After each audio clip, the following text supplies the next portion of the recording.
You may not be able to eliminate all flares, but you can take steps to reduce their frequency and impact. Stay as physically active as possible in order to keep your immune system strong. Keep a food and symptom journal to help identify which foods seem to worsen your symptoms, and try stress reducers like meditation or reading. Most importantly, be sure to take all medications exactly as your doctor has ordered. But if a flare should develop in spite of your best efforts, typically it's best for the patient to contact their doctor so that they can get some direct advice in managing it. And sometimes it is an increase of the dose of a medication that they're on. Sometimes it's the addition of another medication. And sometimes it's the use of an over-the-counter medication that may be specific for gastrointestinal symptoms. And it may be a medication that is used for other things and still might be helpful, such as acetaminophen or Benadryl, something like that. But avoid taking nonsteroidal anti-inflammatory drugs such as ibuprofen or naproxen, unless specifically instructed by your doctor. NSAIDs have been known to trigger flares in some patients. When you do sense impending GI distress, it's important to eliminate those personal triggers you've already identified.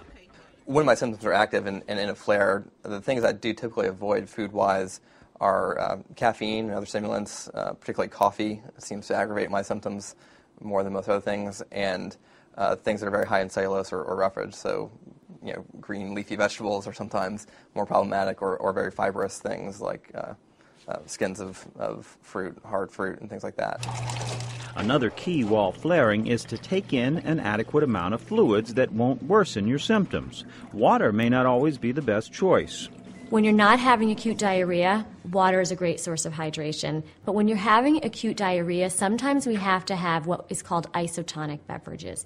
And isotonic beverages mean that they're balanced in terms of the solutes in the fluid. So in order to have that kind of balance in the fluid, you need to probably dilute sports drinks because it has enough sodium and potassium or electrolytes to help balance that intake in the gut. Maintaining a level of hydration for yourself that allows you to be safe and function effectively, and yet doesn't exacerbate your condition and exacerbate the diarrhea is something that's a challenge, but it's something it's very valuable for you to work on.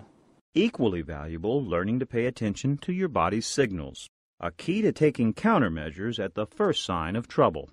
For WebMD, I'm Damon Maharg.